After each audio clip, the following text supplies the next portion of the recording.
Good afternoon, and welcome to our New York Archives Magazine online speaker series. I'm Josie Madison, editor of New York Archives. Today, we're joined by Scott Fein and Tom Ruller for our program, Immigration is Key to the Future, Upstate New York Demonstrates. Scott Fein is Senior Advisor and Fellow at the Rockefeller Institute of Government's Center for Law and Policy Solutions, and Senior Counsel at Whiteman, Osterman and Hanna, LLP. He served as assistant counsel to Governors Hugh Carey and Mario Cuomo, and before that as a prosecutor. He received his law degree from Georgetown Law School and his master's in law from NYU Law School. He has contributed to and edited numerous books and publications on government policy, including most recently, Immigration, Key to the Future, The Benefits of Resettlement to Upstate New York, which is a joint publication of the Rockefeller Institute, the New York State Bar Association, and the Government Law Center at Albany Law School. Thomas J. Ruller has held the position of New York State Archivist since 2015. He has been an active professional and is the author of several peer-reviewed journal articles and reviews on the use of technology in archives and the preservation of records in electronic form. He has been a consultant for several state governments and other organizations focusing on electronic records management and preservation. There will be a question and answer session at the end of the presentation. So for those of you who have joined us today, welcome, and please feel free to ask any questions you may have using the Q&A panel at the bottom of your screen. And we'll get to as many of those as we can at the end of the presentation. And without further ado, I am pleased to welcome Scott Fein and Tom Ruller. Thank you, Josie, and hello, Scott. Hello, Tom. I have to say, I have been looking forward to this program for quite some time. And New York is, America is a nation of immigrants, and New York exemplifies that incredible mixture of cultures and people, probably more than any other state in the country. In the state archives and as an archivist, we collect all these records about the people that made our state and ultimately helped make our nation. And what we're going to talk about today is sort of the outcome of and the output of 400, in New York's case, 400 years of immigration. And what does it really mean in today's world? It's making that historical story very real and making it come to life. We're going to talk about this fantastic book, which is getting too much light on it. Immigration, the Key to the Future, and the Benefits of Resettlement to Upstate New York, in New York's case, or in this particular case. New York has played a central role in our nation's immigration story. But I think the data is between 1892 and 1954, millions of immigrants arrived in New York Harbor and passed through Ellis Island. And by some estimates, up to something like 40% of Americans can trace at least one ancestor to that specific port of entry. Ellis Island, so it operates for about 60 years. 40% of Americans can trace an ancestor to that one particular place. But the story of New York and its role with immigrants goes way back before 1892 when Ellis Island opened. Our rich history of accepting immigrants really goes back to the Dutch and the New Netherland colony, where thousands of individuals traveled to New Amsterdam, which was New York City, and helped build the new colony of New Netherland. And then that story just continues throughout the life cycle of our state and continues to this day. And it's a great, great thing to be an archivist and help tell that story. But I've been looking forward to this conversation, like I say, because it really makes the records and the stories that we preserve in the archives come to life and relevant for all of us today. So this is a phenomenal, phenomenal work. But I've got to start with my very first question. What prompted this book to be put together? Well, Tom, thank you for asking the question, and you've inspired me with your introduction. I should begin by saying that those of us who have been involved in public policy have never been confounded by any issue as much as immigration. It is not only today's issue, but it has been for 200 years, or as you would point out, 300 years. It's a complex issue, and sometimes it's oversimplified. What we're confronting now, as you know, is in 2022, about 1.6 million people sought to cross the border, up from 400,000 in 2020. 350,000 were accepted, the balance were returned, and there's 750,000 people awaiting adjudication of their asylum claims. Now, what this means is that you put the data on the table and people are just confused. Are we going to be overwhelmed with immigrants? And that then gives rise to competing perspectives and myths. Some fear their jobs. Others say, well, our communities are going to change. The culture of our communities are going to change. Still others will say, well, if this keeps up by 2045, the white majority will be the minority. And on the other side of the ledger, people will suggest, well, immigrants are the fuel which grow our nation, which have made us reasonably prosperous and inventive, and give voice to our essential humanity. So we thought that this is such a challenging issue, filled with so much rhetoric, polemic, that we would simply put that aside and try to gather the facts. We had a pretty good sense from other efforts that communities upstate were welcoming refugees, and they helped revitalize communities, but that was an assumption. And we needed to aggregate the facts. Otherwise, we did not belong at the table. So we began with a blank slate, and that's essentially what we did to start the process. I should point out that it begins with an anomaly. This is the thing that I want. It's the only humorous part of this. But in New York State receives quite a few refugees. And unlike migrants, and we'll talk about the distinction, the federal government decides where the refugees settle. And in New York State, which is fourth or fifth in the line of states receiving refugees by number, 90% of the refugees are resettled by the federal government in upstate New York. It's really quite remarkable. 62 counties, or actually, I'm sorry, 50 counties. And when that started to happen, the cynics said, well, wait, how could this won't work out, because upstate New York is culturally, not completely, but culturally more conservative, often politically more conservative than downstate. When you parachute these new people into our communities, it will be a disaster. Well, they were right in some measure. It wasn't a disaster, but it was combustible. That is to say, there was combustion, and the combustion generated an energy which ended up buoying these communities and revitalizing areas, not without issues, but it has met with some success. So that, I hope, answers your first question. It certainly does. It certainly does. And what I think is especially interesting about the book is that it does focus on upstate New York.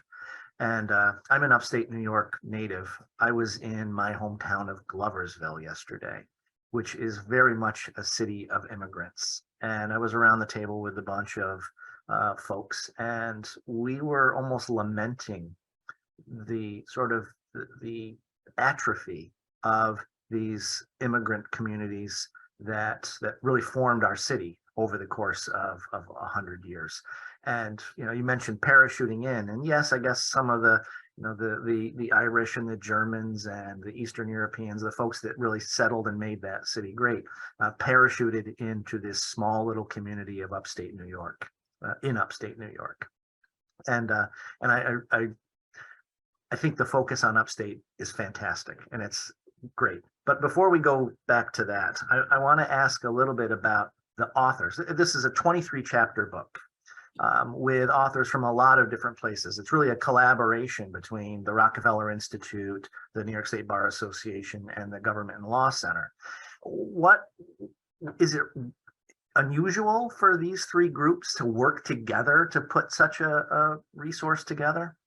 Well, they have worked together on occasion in the past, but it is a typical among public policy think tanks. Public policy think tanks are in some measure critical to exploring and documenting public policy issues. The problem is that they are sometimes not in Albany, but they're sort of competitive. They each stay in their own lane. Well, you have Brookings and Pew and Heritage and Cato, and these are the Goliaths of the think tank industry. In Albany, we're fortunate enough to have a number of think tanks, but of smaller scope. So the notion was, what if we could harness three of our think tanks together, and that would be Rockefeller Institute, that draws from 62 state campuses, Government Law Center that has its faculty, and then, of course, the Bar Association that has 72,000 lawyers. We could punch above our weight if we we did that. So we did do that, and they were, it was the most remarkable synergistic process. So that's why we collaborated, and they've collaborated in the past, and of course they will in the future. In terms of selecting the authors, this also was interesting. For those of you listening in or watching in, you'll know that academic research papers are typically published by one or two authors, and they are, according to the Pew Foundation, academic publications are read I'd say fully by relatively few people. I mean, I wouldn't ask for people to raise their hands who have read an academic publication from front to back. But we thought that what would we do is rather than have one or two authors, to identify the 30 experts from disparate fields, from the business field and academics and statisticians and demographers, and ask them to submit articles based upon data. Everything had to be based upon data, so it could be peer reviewed, and indeed, so that's what we did. Fantastic. So I want to shift back to the subject matter, and let's talk about upstate New York.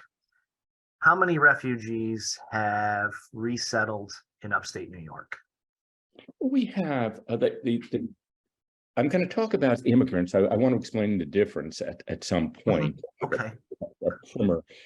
But whenever you wish. But between 70 and 100,000, if you're talking about, and the vast majority, of course, are refugees.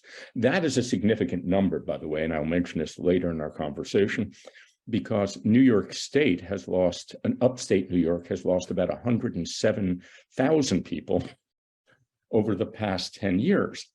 While New York City has grown, demographically, upstate has suffered. And so that number has been critical to stabilizing our demographic numbers. Got it. Let me just, if I may, just provide a primer on the law, and I'll try to do this not as a lawyer. Exactly where I was headed. Yeah, I thought you might. But immigration law has something something in common with tax law. They are very complex, and they read like the Dead Sea Scrolls. It really confounds sometimes. Refugees and migrants are two terms to describe immigrants, refugees and migrants. The principal difference is choice, although sometimes it's porous. A refugee is someone who is unable or unwilling to return to their country of origin owing to a well-founded fear of being prosecuted by reason of race, religion, nationality, membership in a particular social group, or maintaining a political opinion. Refugees are protected by international law. When they apply for refugee status, it can take 6 months to several years. series of interviews, medical examinations, security clearances. And so currently there are 750,000 people who have applied, are in the country, but are awaiting the process. Each fall, the president sets a refugee ceiling. And this I found kind of interesting. In the early 1910s, it averaged 116,000 a year. This is refugees, not migrants. After 9/11, it fell to 27,000 for obvious reasons, then rebounded to 110,000. And during President Trump's administration, it dropped to 8,000 refugees per year. President Biden has essentially reinstituted at the 125,000 level, although even more are coming in as a result of incidents in Afghanistan and Ukraine. What one should know is that there are more refugees in the world than have ever existed before. Now,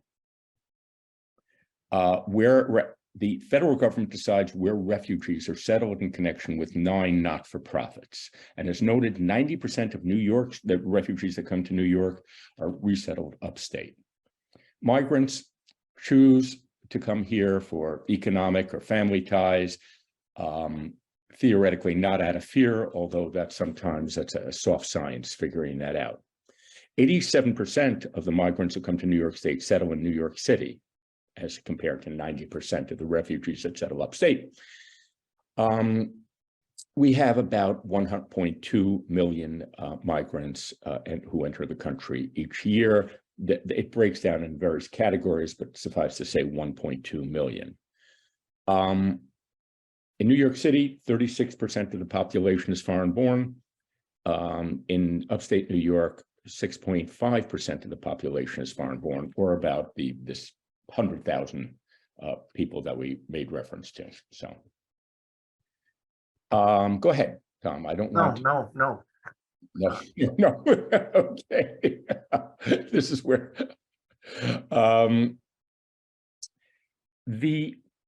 since 1975, we've accepted 3 million refugees. I don't want to make light of this. It is just remarkable.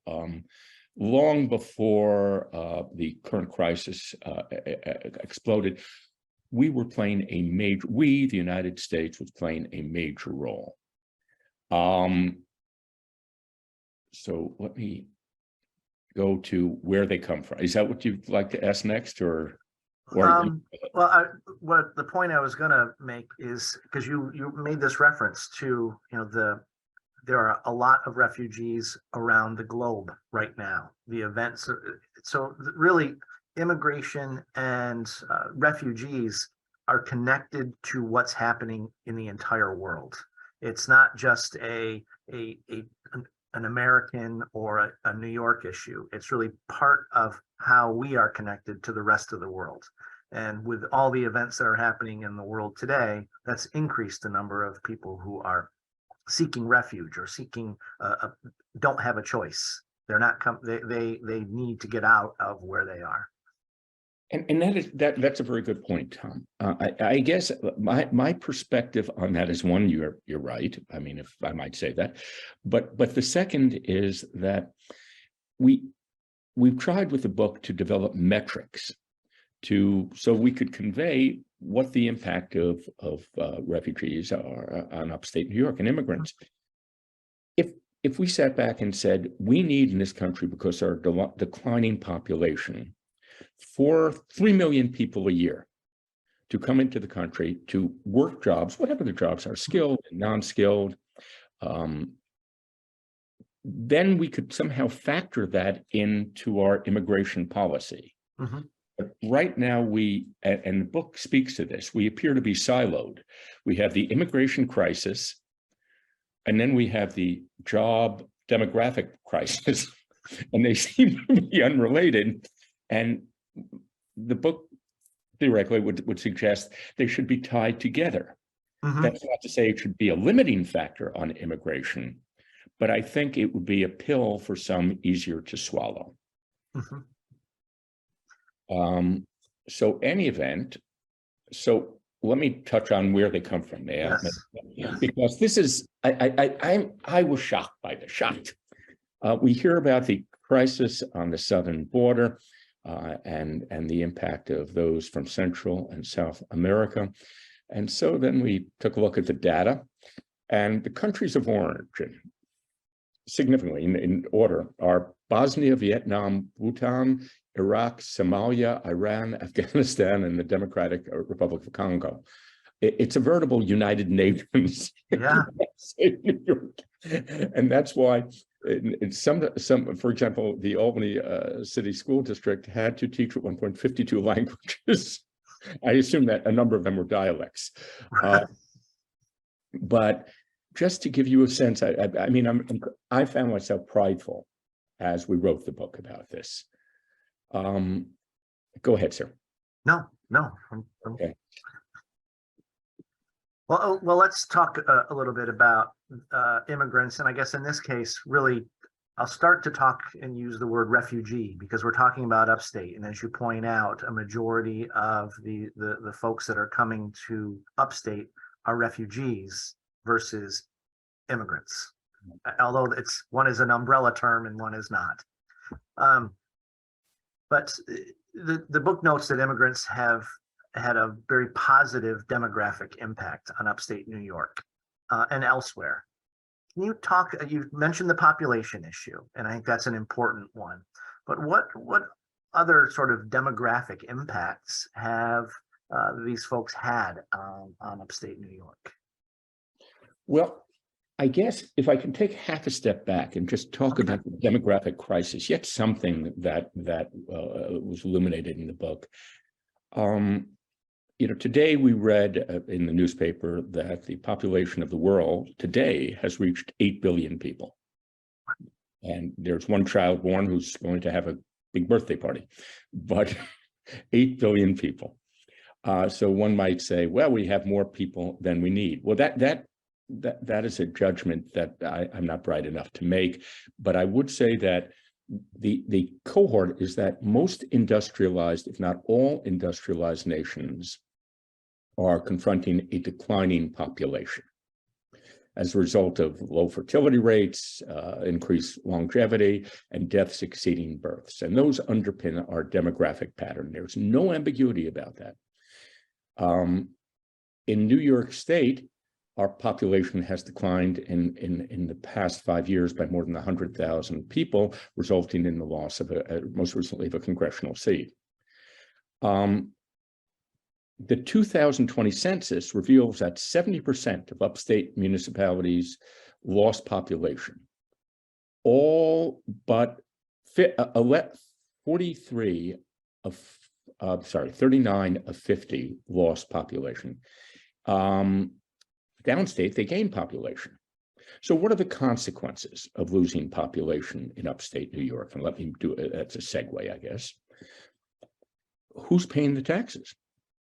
Our tax base is going down. Our New York State public school population is the lowest in 20 years. Dilapidated housing continues to deteriorate. Job retention, it is just not happening, and it's hard to attract business when you don't have youthful workers. The other factor, which I won't linger on this because I'm probably among their number, the older population is growing. And there's something called the old age support ratio. It's the number of people, workers, that it takes to support the older non-working population. In upstate New York, that has reached a tipping point because we have so many elderly, so few workers, and at some point, the supposition is the burden becomes too great, and that accelerates flight from upstate New York. When most of your money you're earning is going to support your 70-year-old neighbor, there's a reason to move, one might say. Can you just say that it's the old age inverse? You can call it there are two ways of describing it. Let's call it the old age support ratio. That's the old age number of people working. The actual algorithm is inverse. The number of working people necessary to support services for a retiree or a child, and there's a balance that has to be struck. And it almost seems that if there weren't as many refugees in upstate New York, that tipping point would have been reached quite some time ago. Quite some time ago because refugees and immigrants who come are materially younger than the native population. So they will, of course, bring their grandparents. For the most part, they don't. They're 20s to 40s, 20s to 45s. So the core of the working group population. And that is the only thing, in my view, that will keep this old age ratio at a point prior to critical mass. Got it. So let me give you, to answer your question more directly, which I'm obliged to do. The resettlement has indeed slowed. Between 1990 and 2020, Buffalo, Rochester, Syracuse, and Utica lost between 30 and 50% of their population. Now, that is not known commonly in New York City or Albany, which has done a bit better. But ultimately, those three metropolises were among the top metro areas for resettling refugees. And you go to those areas and you ask them, they're public officials of both political stripes or all political stripes, and they'll say, we want more refugees. They have revitalized the areas. And we're going to get into more detail, but Utica is a prime example. And because it's close to Albany, maybe I'll just spend a moment on that. Since 1981, it has resettled 16,500 refugees from 30 nations. Today, more than 20% of the population is foreign-born. And it has begun to stabilize and increase the economy. Now, you might say, well, that's great, but that's, Buffalo and Syracuse and Rochester. But what about the rest of New York State? Well, it doesn't only apply to these metro areas. There are 34,000 farms in upstate New York, constituting 23% of our land mass. 75% of the farm workers are immigrants, including refugees, of which 50% are undocumented. Billions of dollars are generated by those farms. So if you offset those 75% of workers, or even the 50% of undocumented workers, it would have material impact on New York State's welfare. Okay, let me just. So if we're talking about, and I'll just go on until you interrupt me, Tom, if that's good. Are you going to talk a little bit more about there's beyond the demographics, the impacts of these? Yes, sir. Great. Okay, thank you. You try to measure, and we did try to measure the economic and fiscal contribution of refugees and immigrants more broadly. But again, the vast majority of state are refugees. And refugees make up 6.5% of the population, but contribute 8% to Upstate's gross domestic product. 7.7% of the spending power, again, above their percentage, and 8.6% of the entrepreneurs. So that is they open businesses with abandon. And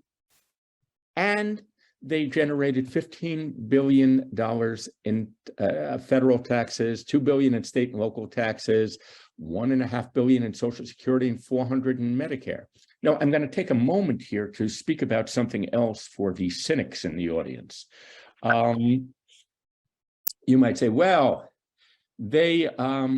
yes, we know that they generate income, but they absorb public benefits in a disproportionate way that offsets it. Not so quickly. One of the great myths. Prior to 1996, lawful permanent residents were eligible for federal benefits. In 1996, the law was changed to bar resident immigrants from receiving means-based federal assistance for 5 years or longer after entry into the United States, or until they worked 40 quarters under visa. Now, the states have discretion, as New York State will, and we'll talk about this, to add to it. But undocumented holders, those who haven't been here 5 years, and DACA residents cannot receive federal benefits. But the irony is that although they can't receive benefits, they are generating billions of dollars in state and local taxes, supporting Social Security, Medicare, Medicaid. All right, let me go back to, if I may, one of the other issues. So their contribution economically is well, and we're speaking in a macro sense. So someone might say, well, I know Amos, and Amos is out of work. These are macro figures. So pardon me, I'm not taking issue with Amos. In terms of jobs, I'll just give you one dot point, I guess, data point. In Buffalo and Syracuse, they've helped save 7,000 manufacturing jobs and account for 34% of all self-employed residents. I mean, it's a stunning number. 34% of all self. Wow. Right, because it is when they talk about culture, the culture of being a business owner. Yeah. And here's how it helps, I think. You turn to housing stock. Many of these communities, upstate communities, and we all know this, have dilapidated housing. No one's fault. It's just as the population declined, homes fell into disrepair. Well, immigrants, again, primarily refugees upstate, have had a material impact on housing stock, particularly depressed housing stock. They move into areas of low and declining populations, stabilize property markets, repair homes, turn them into their version of McMansions, which is, it's really quite remarkable. And in New York State, upstate New York, refugee migrant home ownership is materially higher than the national average. More than half of them own their own homes. I mean, these are not facts that are alt facts. This is data driven. The University of Washington estimates that immigrants contribute 3.7 trillion nationwide to the housing market and approximately 1 trillion in rent. So, you unpack it and you can't help but smile. Let me move to education, because this is the big issue, and I think this is not a myth. The most significant cost to localities and the state, not the federal government, is the education, particularly providing English proficiency to immigrants. It is expensive. As I mentioned, Albany had taught 52 languages, Utica 30 languages. But these localities take the long view. Now, and I should mention that it's mandatory. It's not permissive. In 1992, the Supreme Court of the United States held that states cannot deny students education because of their immigrant status. So they arrive, their children have to be educated. But what they have found is several things. First, we have our population, our school population has declined by about 20%, while the infrastructure has not followed suit. So this helps that. Community college is also declining attendance in community college. But there's something that I think is worthy of note, and that is that well, let me quote the National Academy of Sciences, because it's one of my favorite quotes, found that first-generation immigrants cost the government slightly more than native-born Americans. But by the second generation, quote, they're the strongest fiscal and economic contributors in the nation. That is to say, when you go to these communities, they will look at you and say, yes, it is expensive. And we look for state support, and we look for support elsewhere. But we know, and it's true, that a disproportionate number will go to college, will stay in the community because it's almost clannish, And Will we'll purchase their own home. purchase their Will own home. start their own business. Right. Sorry, I'm stealing No. your. So when people say, well, yeah, it's really expensive when they come into the community to educate them, that is absolutely correct. If you take the short view, it's a poor investment. If you take the mid-level view, still got to pay. You take the long view, and it's like the stock market in a very good time. Yes. Let me go back a bit, and you can ask your next question for fear that I'm going to. As long as I'm on myths, as long as I'm on myths. Yeah, yes. So, I'd like to. the first myth, of course, I'm not casting this in terms of myths, it's too negative, but it does strike us, the authors, that the first myth is that, immigrants draw heavily on public funds. And I think we pointed out that for the most part, because there's a 5-year freeze period, that doesn't happen. And at the end of 5 years, they're typically working and settled. Mhm. But there's a second myth, which is more evil, if I might say. And that is that there is a correlation between immigrants and crime.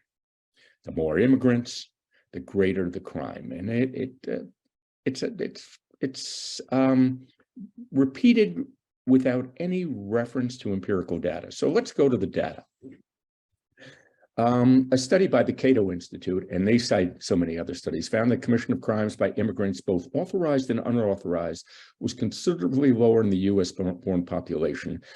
And the crime rate is often lowest in states with the highest immigrant growth rate. So you might say, well, how does it pertain to New York? So in upstate New York, a study led by Robert Edelman of University of Buffalo concluded that New York, the immigration is consistently linked to a decrease in crime, and the quote, "The link between immigration and crime exists in the imagination and nowhere else." Wow, that's a powerful statement. It is a powerful statement, and yet when you get, and I'll get there in a moment, inside the Beltway, inside Washington, if it's repeated twice, it becomes a fact. And if it's repeated 3 times, it becomes a political platform. So it is simply not the case. And when you look at Buffalo, Syracuse, Rochester, Albany, as immigration grew, the corresponding crime rate dropped. And it's interesting to note one other fact. So they point to the number of immigrants who are charged with felonies. And so you say, my God, that's quite a few. They're very dangerous. Well, the overwhelming majority are felonies and sometimes misdemeanors associated with reentry. When they come into the United States, they're escorted out, except if they're certificates. Then they come in again, then they're arrested.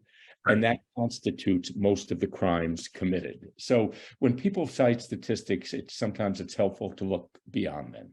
So if you pull those numbers out, the incidence of significant crime among the immigrant community is well below the national average. And that is both true of violent and nonviolent crime. And when you ask, Craig Apple is one of my favorites, your sheriff in Albany, and just ask him, what does he think? I mean, he said, Scott, what you're saying is accurate. So, okay, let me go on to one more thing, if I may, and that is, well, if communities are if communities of immigrants are so important, why don't states want them? And I call this a minor myth. In 2020, President Trump issued an executive order that required states and local governments to consent to receiving refugees. Remember, refugees are placed there by the federal government. 41 governors said their states would consent, of which 17 were Republican, 24 Democrats. An increasing number of states are actively seeking refugees, some of which are actually providing bounties to get. So you recommend your fellow refugee to move, and after a year of being placed in one place, they can move. recently, last year, the governor of Vermont wrote to the State Department and said, please send me more refugees. They're necessary to increase our state's diversity and bolster our economy. In upstate New York, if you go to the mayor of Buffalo or Rochester or a farmer, you'll get the same answer. We need more immigrants settled here. So the notion that they're being imposed on communities that don't want them is a bit of a fiction. Okay. Can we talk very quickly about the unauthorized immigrants upstate? You referenced them very briefly earlier, but do the same sort of data points apply to the unauthorized immigrants who are in upstate communities? I think they do, Tom, and you know, nothing is perfect when you in any sort of analysis, but authorized immigrants represent slightly more than 12% of the U.S. workforce, and unauthorized immigrants about 4.9%. Now, let me turn to New York for a second. Unauthorized immigrants, in our opinion, do not compete with native-born for jobs, but actually complement them. Unauthorized immigrants represent 24% of the maids, I even hate using that word, and housekeepers, 4% of the home health aides, 15% of the construction workers. And again, first 5 years, they pay taxes, receive no benefits. Yeah. And again, I would just repeat that in the agricultural field, half of the 75%, so 33% are unauthorized. And the other interesting factor is most of the unauthorized immigrants have been here at least 15 years.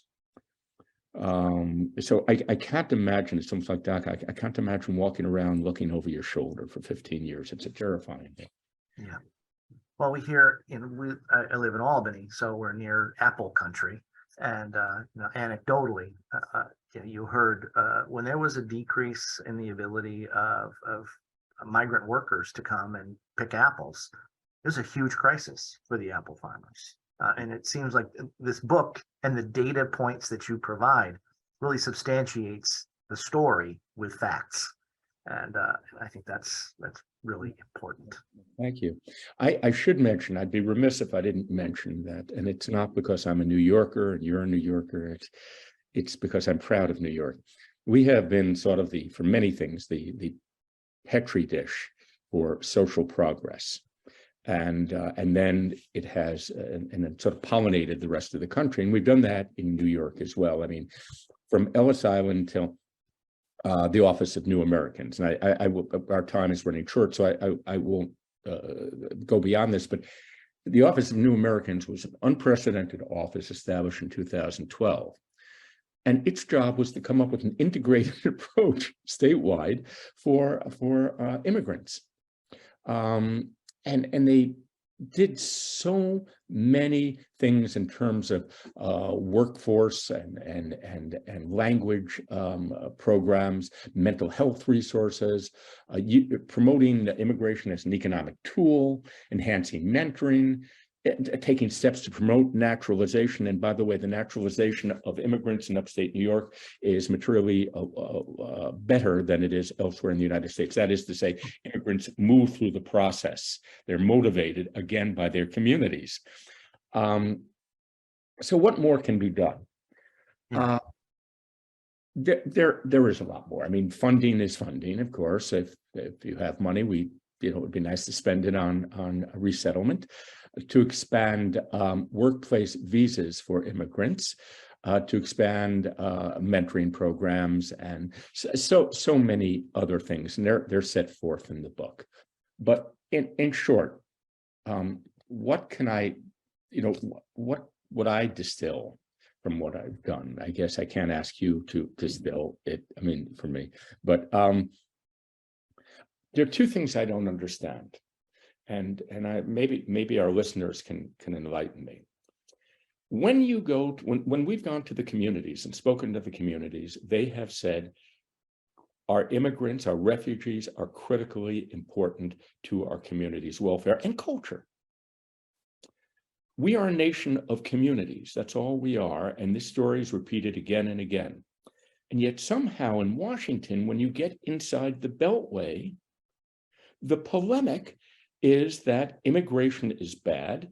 Too many immigrations will affect the demographics of, we will become a minority, which will happen anyway, the white community. And how do you get the perspectives, the experience of the communities dosed into this political process? And I'll end with this, because one person I spoke with, I said this individual was not pro-resettlement and still a bit conservative. And I said, but you're so supportive of the immigrants. And he said, quote, "I'm only concerned about the immigrant I haven't met." Okay. So our communities have met these immigrants and absorbed them, and they represent the best of our state. Well, our communities, which were established in so many ways, so many cases by immigrants. And what I think is so incredibly important about this book is the data and the facts that you present. Because at the end of the day, when you bring it all together, immigrants and refugees, what they have given upstate New York is they've ensured that we don't lose more houses and more representation in Congress. They've ensured that New York's voice continues to be heard across the country. They've added tremendous amounts of value to upstate New York's economy, and there's still a lot more room to grow. They really represent a perfect model of the investment that we make in every single American, which is providing a free basic education to every single child so that they can grow and contribute to our economy. And they do that for us. They have helped ensure the protection, preservation, and rehabilitation of our housing stock. They have brought in new businesses, and we can point to a number of businesses. Everyone talks about the Chobani success story, but there are so many others across the state. They've built a whole new sort of maybe economic base across upstate.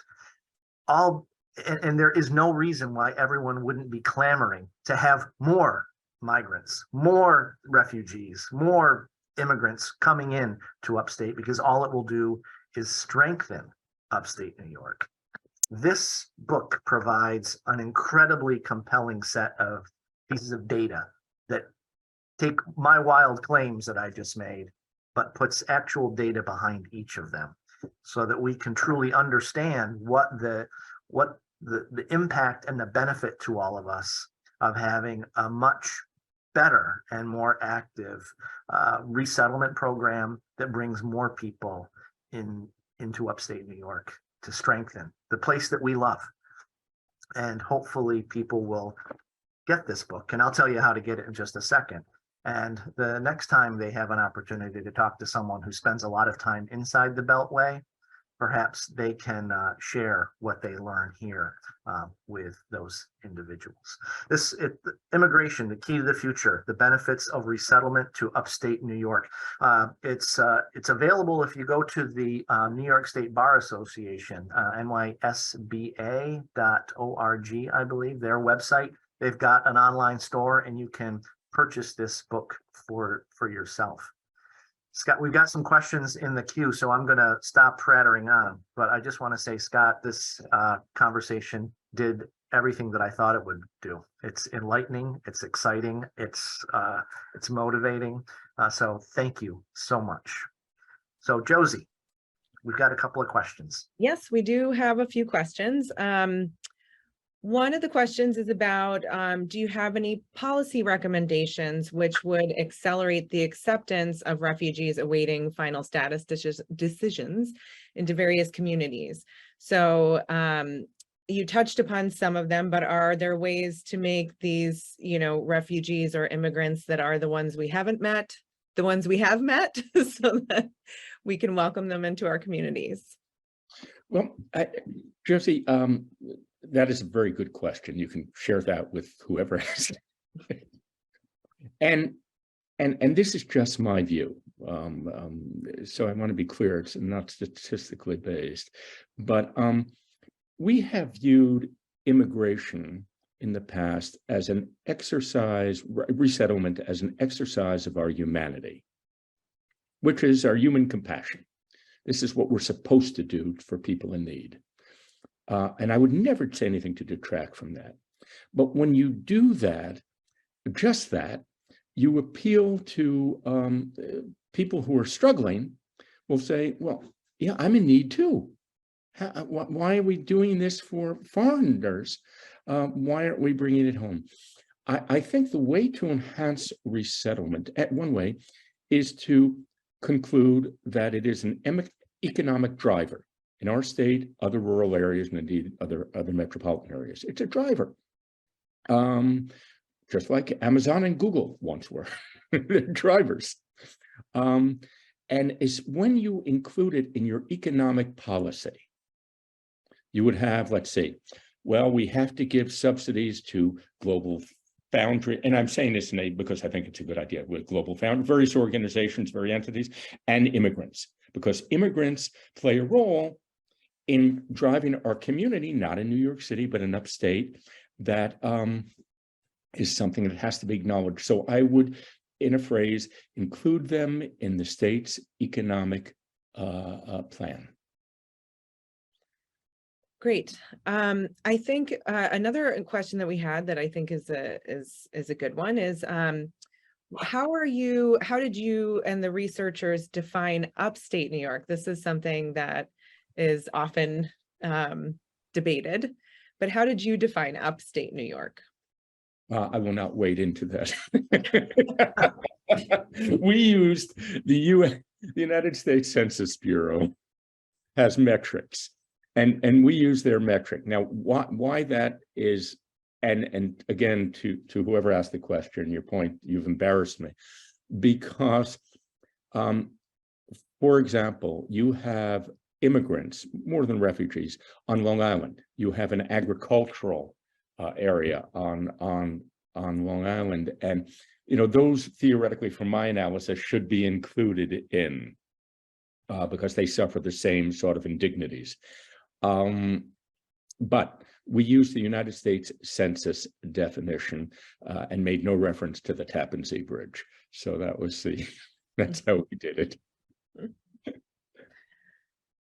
Okay, well, I'm gonna wrap us up here because we're running out of time, but I do want to say thank you so much for this insightful presentation and for busting some of these myths using data, which is something that we can use some more of.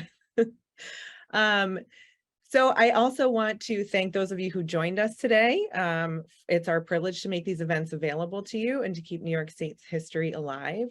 And if you're interested in the content we create and would like to see some more of it, please contact us at aptrust@nysed.gov, and you can receive a free past issue of New York Archives magazine. And I would also like to invite you to join us on December 13th at 12:30 for our next New York Archives magazine online speaker series entitled Censorship in Cinema, Zooming In, with Dr. Laura Wittern-Keller, a Hackman Research Resident alumna and professor in the History Department at the University at Albany. And you can visit our website at www.nyarchivestrust.org to learn more about this and other events. And again, Scott, Tom, thank you so much for this wonderful presentation today. You're welcome. Thank you, Josie. Have a great day.